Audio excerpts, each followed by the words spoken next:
Olá, está começando o Boletim de Notícias. Eu sou Marília Cheste e te faço companhia a partir de agora. No Brasil, tem muita gente que não está conseguindo pagar as contas. Pelo menos 3 em cada 10 famílias estão inadimplentes no país.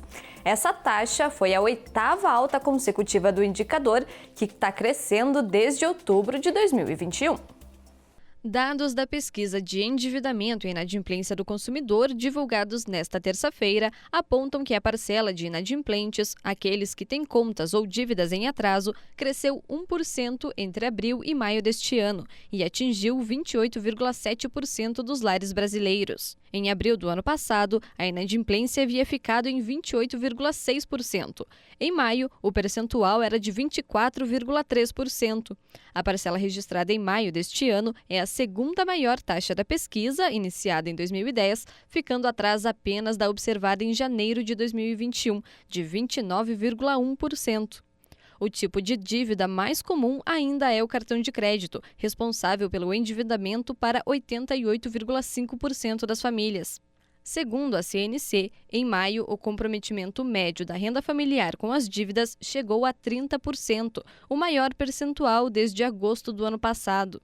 Nesse período, do total de endividados, 22,2% precisaram de mais de 50% da renda para pagar as dívidas com bancos e financeiras, proporção mais elevada desde dezembro de 2017. O tempo médio para pagamento das dívidas entre aqueles que têm as contas em atraso chegou a 61 dias no mês passado, abaixo dos 62 dias de abril de 2022, mas acima dos 61 dias de maio do ano passado. Vamos falar agora de saúde. Você já ouviu falar no transtorno do déficit de atenção com hiperatividade? O TDAH é um distúrbio que gera desatenção em crianças e adolescentes e que geralmente acompanha o indivíduo por toda a vida.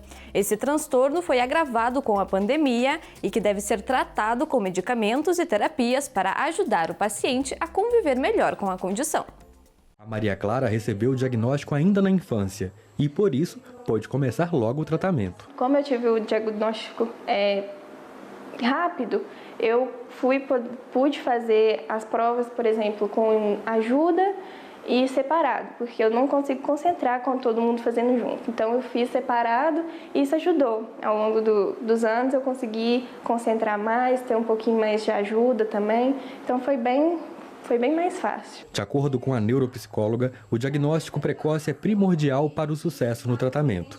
Ela dá dicas para que os pais possam observar o comportamento dos filhos. Desde pequena, Maria Clara sempre deu sinais de atraso no desenvolvimento.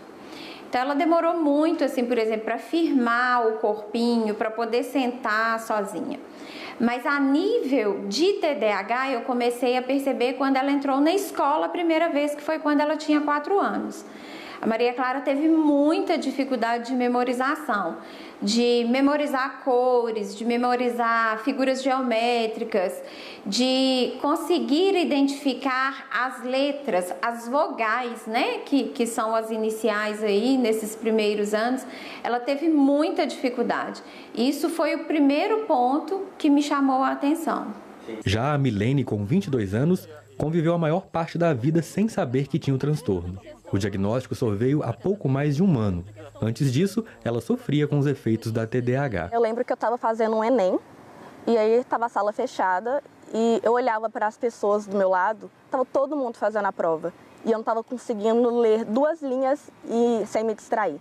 Ou senão eu lia 2 linhas, aí eu olhava para a janela e ficava observando as árvores, e eu olhava para a sala de novo, todo mundo parecia muito focado naquilo, e só eu que não.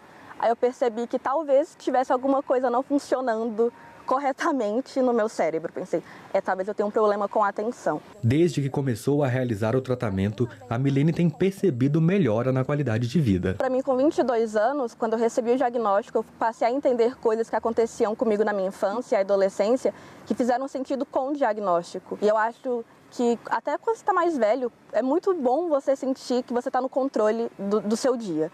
Que você não vai fazer as coisas no susto, que você vai se planejar e você vai se organizar para fazer aquilo que você está se propondo a fazer. A rotina é assim, a gente começa com acorda, aí faz todas as coisas, tipo escovar dente, tudo isso tem que fazer, senão eu esqueço.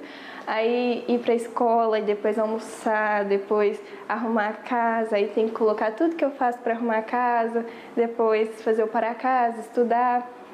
Essa é a rotina. Quando você passa a ter conhecimento desse transtorno, quando você passa a compreender quais são as dificuldades que esse transtorno traz para essa pessoa, você passa a ser mais tolerante, você passa a ter empatia, a se colocar no lugar dele, sair daquele lugar, daquela zona de conforto que a gente, como pessoas típicas, estamos, para poder compreender essa pessoa melhor. A União Europeia decidiu impor um carregador único para os dispositivos portáteis a partir de 2024. O projeto enfrentou uma forte oposição da marca Apple, que costuma usar um modelo diferente em seus aparelhos. Os países da União Europeia e os negociadores do Parlamento Europeu anunciaram nesta terça-feira um acordo para impor um carregador único e universal para smartphones, tablets e dispositivos portáteis no bloco. A previsão é que o modelo seja adotado até o outono boreal de 2024.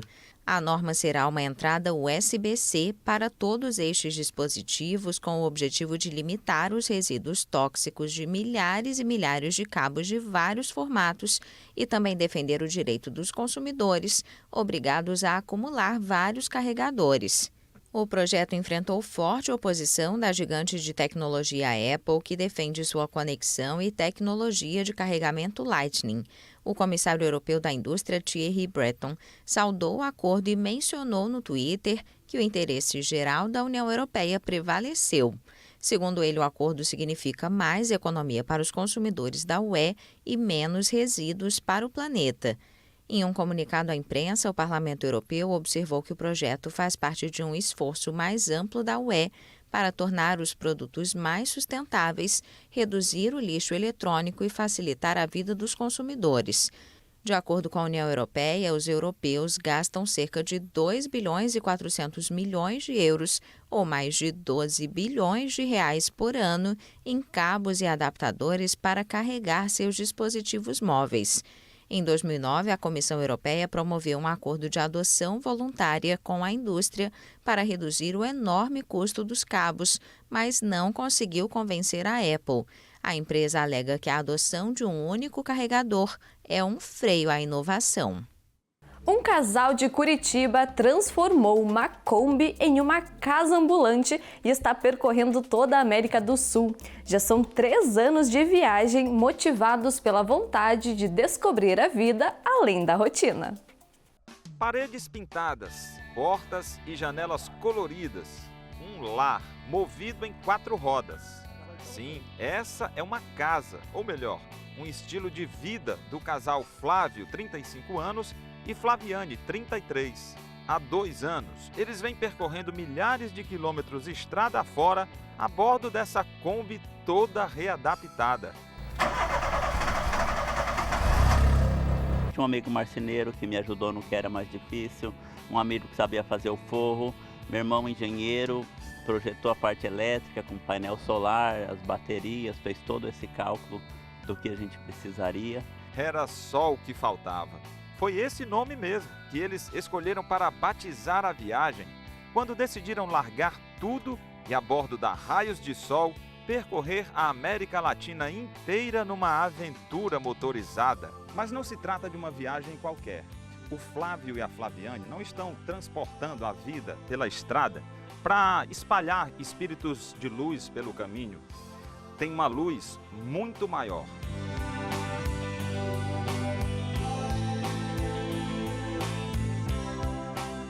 Nosso filho, ele faleceu aos 2 anos e meio, ele tinha uma doença rara e depois disso a vida não tinha mais sentido pra gente.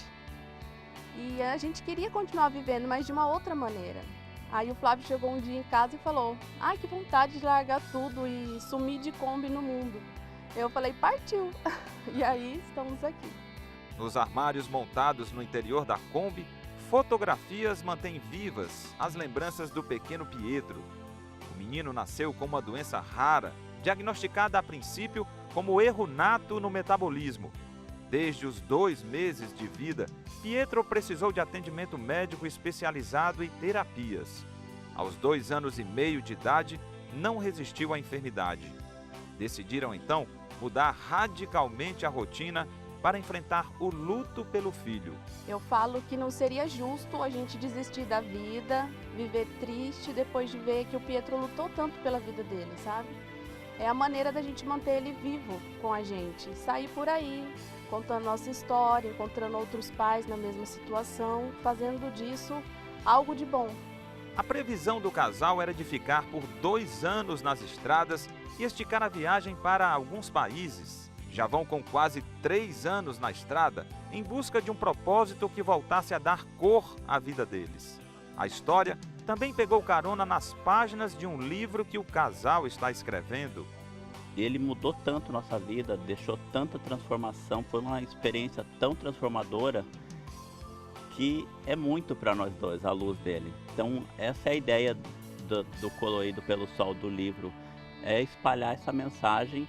Aqui, na localidade de Pedras, região metropolitana de Fortaleza, eles vão ficar mais uma semana e seguir viagem, levando amizades, exemplos, ensinamentos para as dores e cores para a vida.